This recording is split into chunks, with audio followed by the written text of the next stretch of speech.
This is Jordan on the left, Abu in the middle, and Insika on the right. Thank you for that humble introduction. Now, to get the ball rolling, allow me to address my points. I fervently believe that the British's violations of Indians' religion was the most imperative to the Indian War of Independence.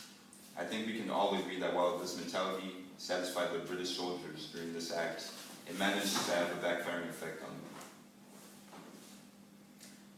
I'll be honest, I do recognize the British violation of India's religion as being significant. However, it would be somewhat comical for anyone to think that it was more important than the impact of Mohandas Gandhi and his many methods in somehow getting his people to come together and fight against oppression in a non-violent manner. You both have interesting views. However, they both lack substance. Unless you guys can back these claims up with valid insight, background information, and clear examples on the effects that such events had on India, all of your claims are irrelevant.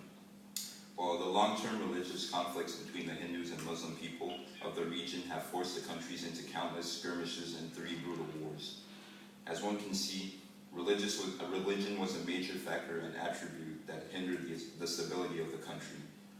Therefore, religion was a factor that could not be overlooked and evidently was one of the major reasons why India failed to be as strong and unified of a nation as it could be.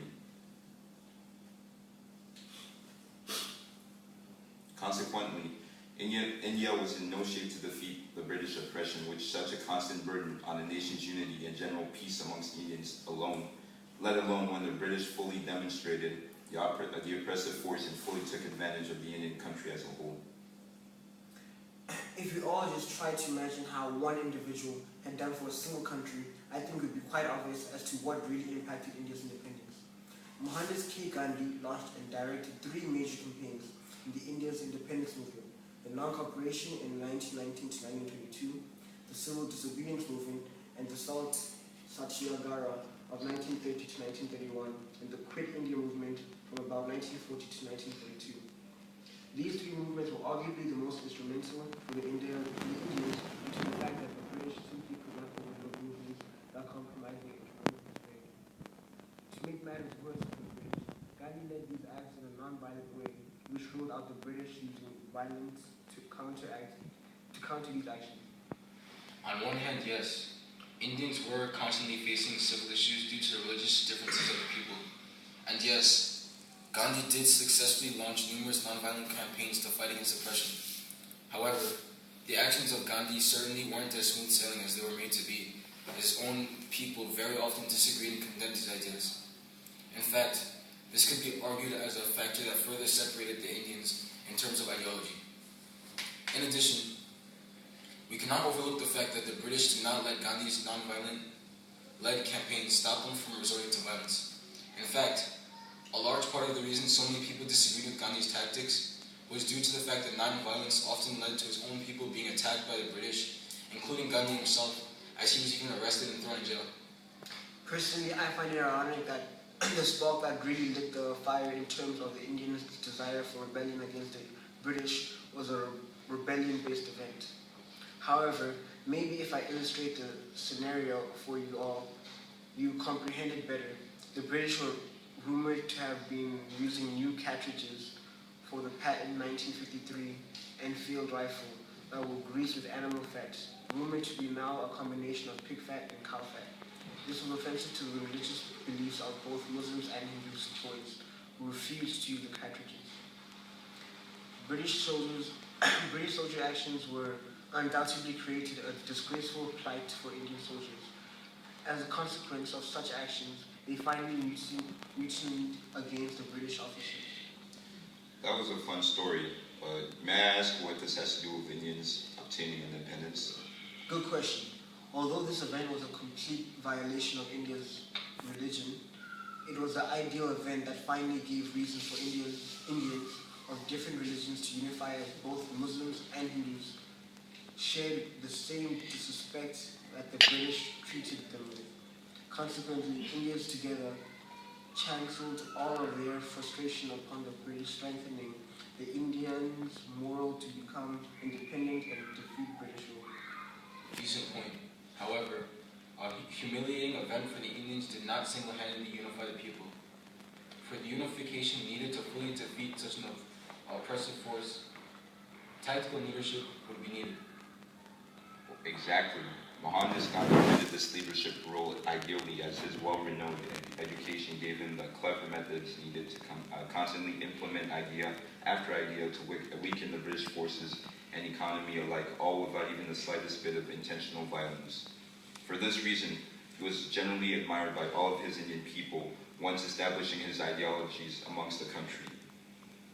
Please, it's a well-known fact that many criticize Gandhi for losing focus on the issue of independence and diffusing the struggle by including so many other issues. But that was characteristic of his approach. In fact, if Gandhi was so influential and so important, then why was he killed by his own people? Yes, Gandhi was killed by one of his own. However, his death has not weakened that influence. He is today even greater than before because it is based on a firmer foundation of understanding. His whole heart was set on love and unity and peace. Point well taken. But although Gandhi had a long-lasting effect on the entire Indian country and leaders from one point on around the world, the British's mistake in violating Indian religion set precedents for colonizing forces all around the world.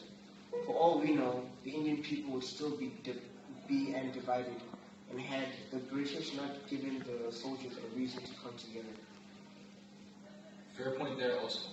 The British actions pose as a perfect indication of what colonizing nations shouldn't do to attain full control. In addition, it elucidated the importance of strategic practices when taking control over people. From what I found from you both, the British violations of Indian religion, especially in pertinence to the soldiers, gave reasons for the Indians of different religions to come together and somehow sparked a revolution amongst them. Yes, but that is where Gandhi came in. Although the Indian people were mad, they could not successfully achieve anything without strategy. Gandhi's strategy of using nonviolence hindered the ability of the British economy to grow, as it often included boycotts and strikes. At a point, the British had thought to themselves if control of India was even worth it as a result. The Quit India movement led by Gandhi brought the British to their knees, and the British was no longer a superpower. On the other hand, yes, but that is where Gandhi came in. Although the Indian people were mad, they could not successfully achieve anything without strategy. Gandhi's strategy of using nonviolence hindered the ability for the British economy to grow, as it often included boycotts and strikes. At a point, the British had thought to themselves if control of India was even worth it as a result.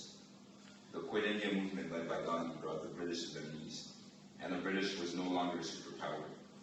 On the other hand, the Indian population was thoroughly fed up, partially due to the mismanagement of food supplies in Bengal that caused a famine. A combination of fed-up Indians in relation to a weakening British force eventually brought about success amongst. Alright, so guys, after all is said and done, Gandhi and the violation of Indian population's religious values were clearly two of the most influential factors leading to the Indian independence of 1947. Thank you guys all for your insight and have a nice